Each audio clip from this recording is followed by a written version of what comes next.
Daily beloved brethren in Christ, loving greetings to you in the Prince of Peace name of our Lord and Savior Jesus Christ. Today, December 27th, 2025, Saturday, Holy Trinity Church Ministries presents Daily Manna.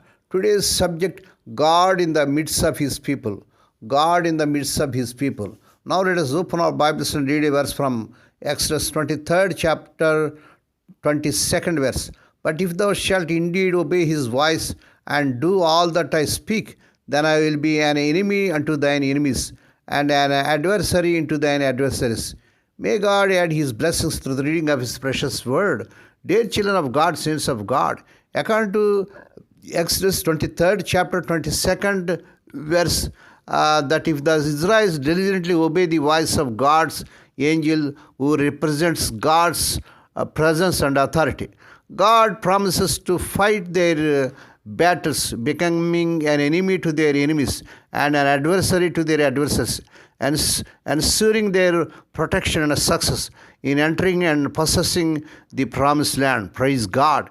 It's a conditional promise of divine support, emphasizing attentive obedience as the key to receiving God's powerful protection against opposition, as detailed in the preceding verses.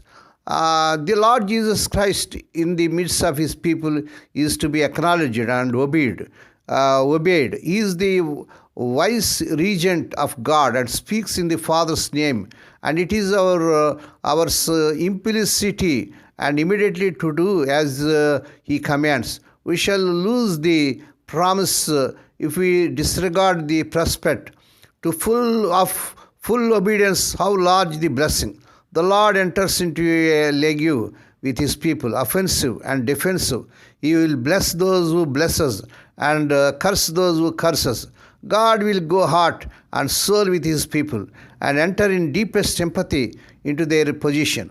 What a protection this offers us. Praise God. We need not concern ourselves about our adversaries when we are assured that they have become the adversaries of God. If Jehovah has taken up our quarrel, we may leave those foes in His hands. Hallelujah.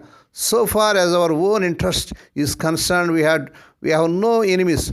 But for the cause of truth and righteousness, we take up arms and go forth to conflict. In this sacred war, we are allied with the eternal God. And if we carefully obey the law of the Lord, Jesus is engaged to put forth all His power on our behalf. Wherefore we fear no man. Praise God. May God bless these few words. Now let us pray. Dear Heavenly Father, Holy Father, we thank Thee and praise Thee for this peaceful morning thus given to us to come to Thee and to meditate upon Thy word. Bless those who are listening daily and regularly. Bless those who are sharing Thy word to their friends and beloved ones. Lord, not only to hear, help them, Lord, to walk worthy according to the word of God. Lord, we pray for those who are celebrating their wedding anniversaries and birthdays today. Lord, bless them and crown them, Lord, with the air of mercy, grace, and gladness. Perform a new thing in their life. Fulfill their heart's desires. Lord, we pray for the sick and suffering. Lord, touch them, heal them. Because with Thy stripes, Thy people are healed. Lord, we pray let the unmarried youngsters get married in this month they desire in Lord Jesus' powerful name. We ask Thee, Lord, that this week the unemployed youth may be given employment beyond their eligibility. Lord, we pray for Thy children as they are going out and coming in throughout this day. Deliver them from all dangers and accidents. Give them safe journeys. We commit all these things into the mighty hands. We ask Thee and give Thee thanks in the Prince of Peace name of our Lord and Savior Jesus Christ. Amen. May the grace of our Lord Jesus Christ and the love of God and the fellowship of the Holy Spirit be with us all now and evermore. Amen.